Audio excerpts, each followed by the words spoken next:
JNU के छात्र रहे नजीब अहमद को गायब हुए 9 साल हो गए हैं, लेकिन उनकी मां हैं कि अभी उन्हें उम्मीदें बाकी हैं और वो अभी भी गुहार लगा रही हैं।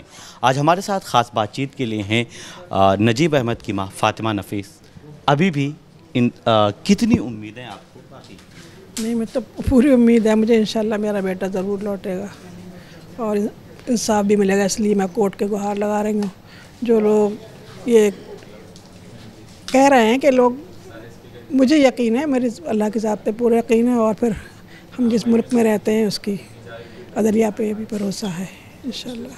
सीबीआई ने इस केस को बंद कर दिया, क्लोज़र रिपोर्ट दाखिल कर दी गई, लेकिन उसके बाद आपने कहा कि मैं इंसाफ के लिए अभी भी लड़ती रहूँगी। क्योंकि किसी भी टीम ने कोई काम ही नहीं किया है ना पुलिस ने किया, ना क्राइम ब्रांच ने किया, ना ही सीबीआई ने किया। हम जानते हैं सीबीआई तो देखते हैं आप गड़े मुर्दे उखाड़ लेती है, वो तो वही ज़िंदा सही सलामत गायब है, उसको क्यों नहीं ढूंढ पाई?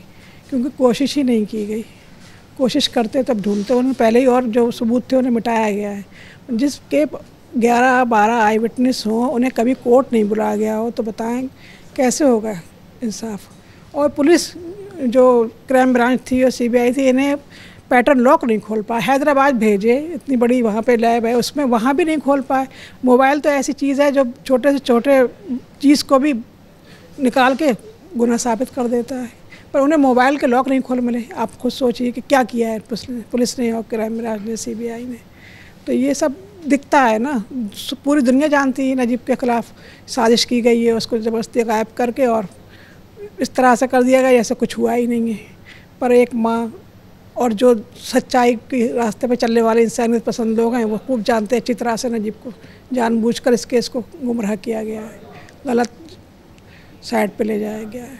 जिस तरह से 9 साल पहले जब नजीब अहमद गायब होते हैं, जेएनयू से लेके पूरे देश की सड़कों पर लोग बाहर निकले, कई बहुत सारे लोग शामिल हुए जिन्होंने पार्लियामेंट तक भी इसकी आवाज़ उठाई।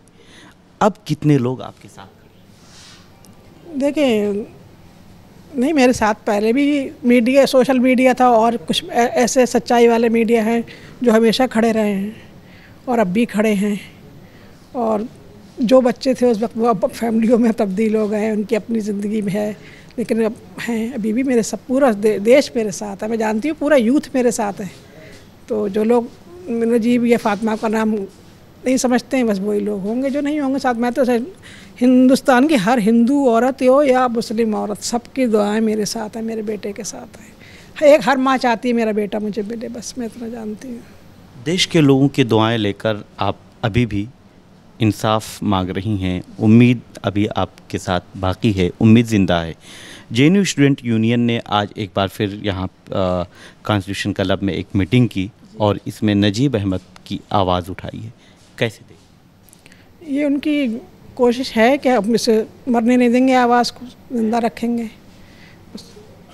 जेएनयू से ही शुरू हुई थी लड़ाई, जेएनयू से ही ख़त्म, वहीं पर ख़त्म हो गई जाके जब नजीब वापस लौटेगा इंशाल्लाह। मेरा मानना ये है। उसका कमरा आज भी लॉक है, जैसे सीबीआई ने उसको सील किया था वैसे ही सील है। वो सामान खुद उठा के लाएगा, मुझसे कहा गया उठाए, मैंने कहा मैं नहीं उठाऊंगा, वो खुद लेके आया, खुद उठा के लाएगा। अभी भी उम्मीद है? उम्मीद है, बिल्कुल। शुक्रिया। तो ये नजीब अहमद की मां हैं, हमारे साथ ख़ास बातचीत कर रही थी।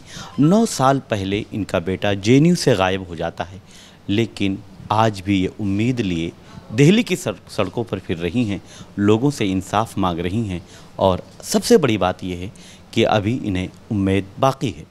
वीडियो जर्नलिस्ट मनंजय कुमार के साथ मैं निसार अहमद खान, भारत एक्सप्रेस, दिल्ली। हमारी वीडियो आपको पसंद आए तो लाइक कीजिए, शेयर कीजिए और सब्सक्राइब कीजिए। साथ ही कमेंट बॉक्स में अपनी राय भी ज़रूर दें। और हाँ, अगर फेसबुक पर आप वीडियो देख रहे हैं तो हमारे पेज को फॉलो करना ना भूलें।